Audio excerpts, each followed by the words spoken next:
بسم اللہ الرحمن الرحیم صیغۃ الامر یطلب بها الفعل من الفاعل المخاطب بحذف حرف المضارعة وحکم آخری حکم مجزوم ہے۔ یہاں سے مصنف رحمۃ اللہ علیہ پہلے فعل کی تیسری قسم فعل امر کو بیان فرما رہے ہیں۔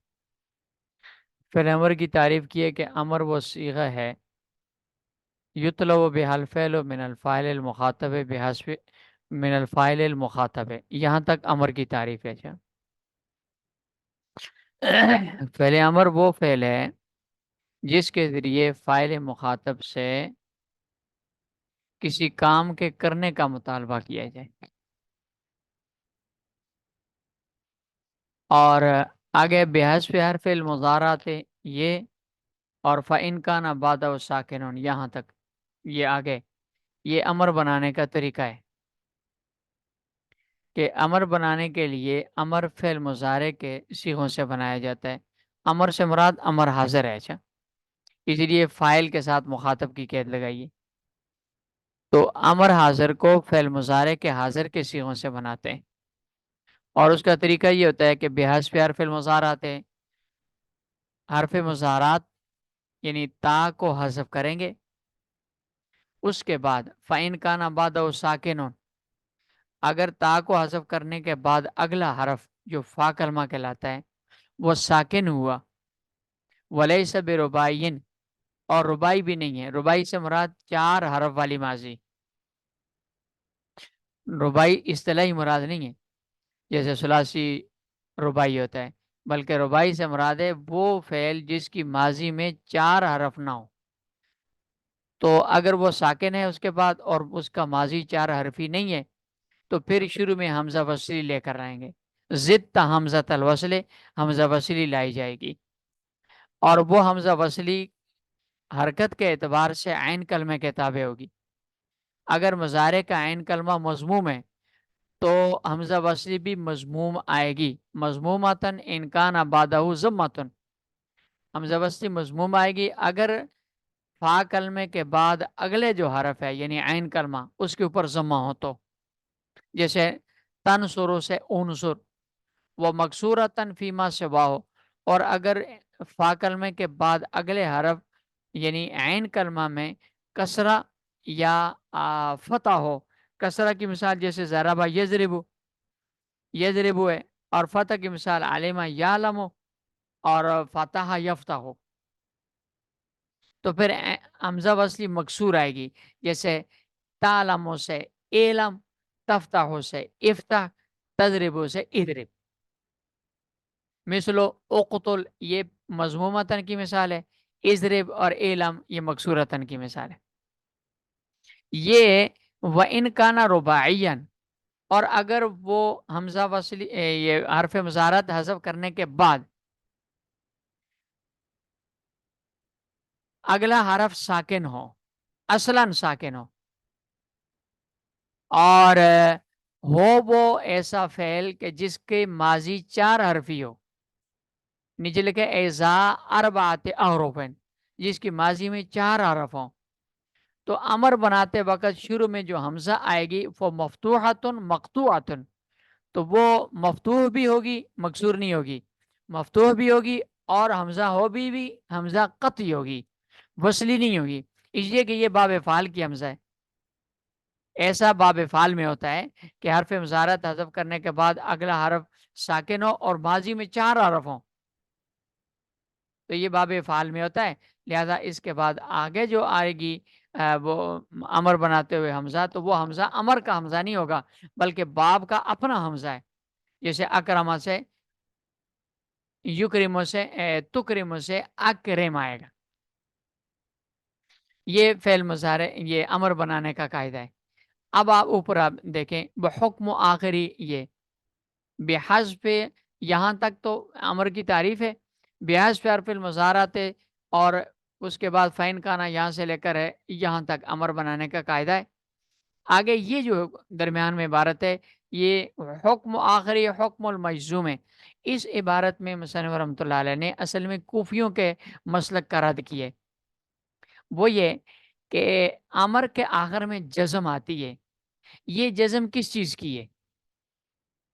تو کوفی حضرات کہتے ہیں کہ فعل امر جو ہے یہ مورب ہے، یا تا حرف مضارعت اور لام امر اس کو حذف کرنے کی کیا گیا ہے.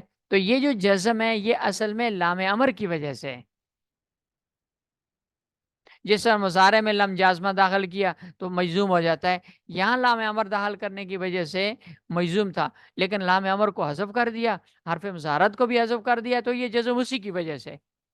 تو مصنف رحمۃ اللہ علیہ اس کا رد کر رہے ہیں کہ امر مبنیات میں سے ہے، یہ مورب نہیں ہے، لہذا اس کی جو جزم ہے یہ مبنی ہونے کی وجہ سے ہے، لیکن صورتاً یہ مضارع مجزوم کی طرح ہے، کیونکہ جب حرف مضارعت کو آپ نے حذف کر دیا، تا حذف ہوگی تو اس کی فعل کے ساتھ مشابہت ختم ہوگی، یہ اسم کے ساتھ مشابہت ختم ہوگی، کیونکہ فعل مضارع مشابہ ہوتا ہے امر یہ اس کے فاعل کے حرکات و سکنات اور حروف میں، اس مشابہت کی وجہ سے یہ مرفوع ہوتا ہے. تو جب مورب ہوتا ہے، جب حرف مضارعت ختم ہو گیا، حذف کر دیا، تو اس میں فاعل کے ساتھ اس کی مشابہت ختم ہوگی، تو اس کا مورب ہونا بھی ختم ہو گیا، بلکہ یہ ہو گیا مبنی. تو اس کے آخر میں جو سکون آتا ہے وہ اصل میں مبنی ہونے کی وجہ سے ہے، لیکن چونکہ صورتاً حرف مضارعت کو حذف کیا جاتا ہے، اس لیے صورت اس کی مضارع مجزوم کی طرح ہو گئی ہے، ورنہ وہ نہیں ہے، کیا کہتے ہیں، مورب نہیں ہے، بلکہ یہ مبنی ہے. وہ حکم آخری، اس کے آخر کا حکم ہے حکم المجزوم، مجزوم کے حکم کی طرح، یعنی مجزوم کے حکم کی طرح ہے، مجزوم نہیں ہے. اب نیچے آ جائیں، یہ امر کی بحث ختم ہو گئی تھی. اب آگے دوسری چیز پیسے فعل و معلوم یسمى فاعلہ، کہ فعل مجہول، یہاں سے مثلا رحمۃ اللہ علیہ اس کی تفصیلات بیان کر رہے ہیں. وہ فعل جس کے فاعل کو حذف کر کے مفعول بھی کو اس کے قائم مقام کر دیا گیا ہو، اس کو فعل معلوم یسمى فاعلہ یعنی فعل مجہول کہا جاتا ہے. وہ ما حذف فاعلہ، جس کے فاعل کو حذف کر دیا گیا ہو اور اس کے مفعول بھی کو اس کا قائم مقام بنا دیا گیا ہو، اس کو فعل مجہول کہا جاتا ہے. فَإِنْ كَانَ ماضیًا، یہ آگے مصنف رحمۃ اللہ علیہ فعل کے مجہول کے بنانے کا طریقہ بیان کرتے ہیں. فَإِنْ كَانَ ماضیًا، اگر وہ فعل جس کا مجہول بنانا ہے وہ فعل ماضی ہے، تو اس کا طریقہ یہ ہے کہ ضم اولہ، پہلے حرف کو ضمہ دے، وَكُسِرَ مَا قبل آخری، اس کے ما قبل آخر کو کسرہ دے دی جائے گی. جیسے ضربہ سے ضربہ، ضاد کو پیش دی اور را کو کسرہ دے دی. وَيُضَمُّ الثَّالِثُ مَا حَمْزَ الْوَصْلِ وَثَانِي مَعَ تَاءِ خَوْفَ لَفْظٍ. یہ جو پہلی بات بتائی کہ پہلے حرف کو ضمہ دو، آخر کے ما قبل کو کسرہ دو، یہ اس وقت ہے کہ جب ماضی کے شروع میں حمزہ بھی نہ ہو اور تا بھی نہ ہو. اگر ماضی کے شروع میں حمزہ ہے، حمزہ وصلی ہے، جیسے باب افتعال میں ہوتا ہے، یا باب انفعال میں ہوتا ہے، باب استفعال میں ہوتا ہے، تو حمزہ کو بھی ضمہ دی جائے گی، الثالث تیسرے لفظ کو بھی ضمہ دی جائے گی، اور ما قبل آخر کو کسرہ دی جائے گی. جیسے اکتسابہ سے اکتسبہ، افتعال سے افتعل، انفعال سے انفعل، استفعال سے استفعل، استغفر استغفر. اور اگر وہ فعل ایسا ہے، فعل ماضی ایسا ہے کہ جس کے ماضی کے شروع میں تا بھی ہے، جیسے باب تفاعل میں ہوتا ہے، تو اور باب تفاعل میں یا باب اس میں تفعیل میں ہوتا ہے، باب تفاعل میں، باب تفعیل میں نہیں، باب تفاعل میں ہوتا ہے، تو اس کے میں وثانی، پہلے حرف کو بھی ضمہ دی جائے گی، دوسرے کو بھی ضمہ دی جائے گی، اور آخر سے پہلا جو لفظ ہے اس کو کسرہ دی جائے گی. جیسے تصرفہ سے تصرفہ، تزاربہ سے تزوربہ، خوف اللفظ سے. ان دونوں صورتوں میں تیسرے لفظ کو حمزہ وصلی والے کو اور دوسرے لفظ کو تا والے کو اس لیے دی جائے گی تاکہ دوسرے کسی اور لفظ کے ساتھ اس کا التباس نہ ہے. ومعطل العین الافصح قیلا، جس فعل ماضی کو مجہول بنانا ہے، اگر وہ صحیح ہو تو اس کا یہ طریقہ ہو گیا جو ابھی بیان ہوا. اگر وہ صحیح نہیں ہے بلکہ معطل ہے، یعنی ایوف، معطل العین ایوف ہے، تو اس میں تین طریقے ہیں. سب سے فصیح ترین طریقہ قیلا بیا کا ہے. قال یقول، وقیلا اصل میں قویلا، بیا اصل میں بویعا. تو اس میں پڑھنے کے تین طریقے ہیں. نمبر ایک، قیلا بیا، یعنی واو کو یا سے بدل دیا جائے. قیلا میں قویلا سے واو کے نقل کر کے ماقبل حرکت کاف کو دی، کاف کی حرکت حذف کر کے اور واو کو یا سے بدل دیا تو قیلا ہو گیا. بیا میں بویعا تھا، باقی حرکت کو حذف کیا، یا کو حرکت نقل کر کے ماقبل کو دے دی تو بیا ہو گیا. یہ افصح ہے، فصیح ترین ہے. دوسرا، وجال اشمام، اشمام بھی آتا ہے. اور تیسرے ہے والواو، یعنی قیلا میں اصل میں قوبیلا ہے نا، تو صرف اور صرف یہ کہ واو کی حرکت کو حذف کر کے قولا پڑھا جائے. اور بوجیا میں باقی حرکت نہ، بوجیا یا کو واو کے ساتھ بدل کے بوعا پڑھا جائے. یہ تین طریقے ہیں، لیکن فصیح ترین یا کے ساتھ بدلنا ہے. وہ مثل باب اختیرا و انقیدہ، فرماتے ہیں کہ اگر ماضی مجہول بنایا جائے ایوف کے باب افتعال اور انفعال کا، تو اس میں بھی تین ہوئی یہی طریقے ہیں: یا کے ساتھ بدلنا، واو کو برقرار رکھنا، یا کیا کہتے ہیں اس کو، اشمام کے ساتھ. مثل باب اختیرا انقیدہ دون اسخیرہ. لیکن اگر باب استفعال ہے اور ایوف کا ہے واویہ یائی کا، تو اس میں تین طریقے نہیں ہیں. یہاں صرف اور صرف کیا کہتے ہیں اس کو، یا ہی سے بدلنا ہے. پہلا جو طریقہ ہے افصاح والا، دونا استخیرہ و اقیمہ. اسی طرح باب افعال میں ہے تو ایوف کے باب افعال میں واو کو یا سے بدلنا ضروری ہے. دوسری دو صورتیں جائز نہیں. وہ انکانا مضارعن، اور جس فعل کو مجہول بنانا ہے اگر وہ مضارع ہے تو اس کا طریقہ یہ ہے کہ ضم اولہ، پہلے حرف کو ضمہ دی جائے گی اور ماقبل آخر کو کسرہ دی جائے، فتح دی جائے گی. جیسے یضرب سے یضرب، یکرم سے یکرم.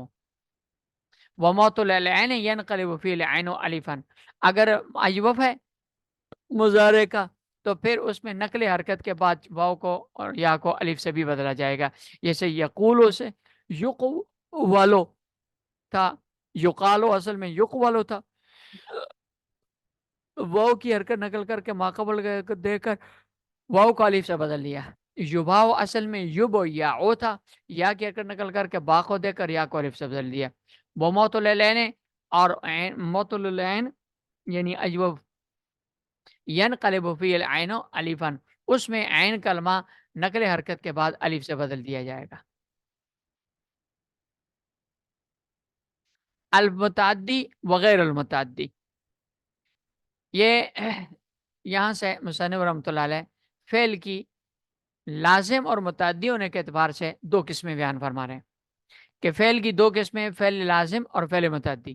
فعل متعدی کی تعریف کر رہے ہیں، ما یتوقف فہمہ علی متعلق، کہ فعل متعدی وہ فعل ہے جس کے معنی کا سمجھنا فاعل کے علاوہ ایک اور متعلق پر موقوف ہو.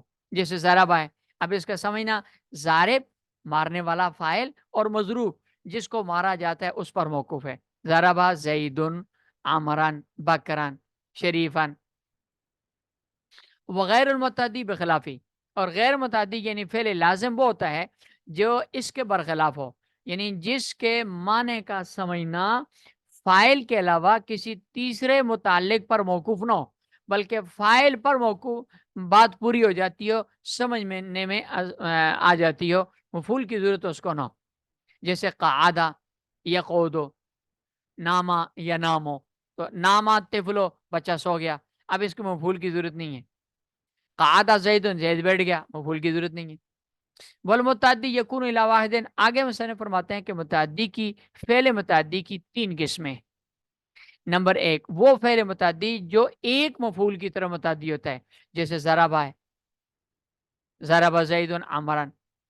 و الی اثنین، دوسری قسم وہ ہے جو دو مفعولوں کی طرف متعدی ہوتا ہے، اس کی پھر دو قسمیں، جیسے آتا اور علمہ.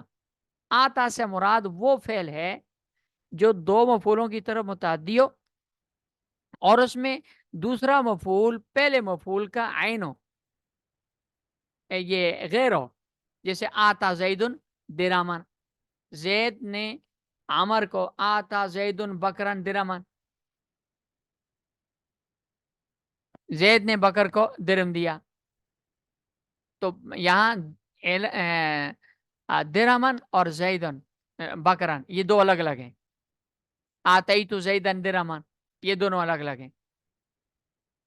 اور دوسرا ہے عالمہ، یہ وہ فعل ہے متعدی جس میں فعل دونوں مفعولوں کا مصداق ایک ہوتا ہے، یعنی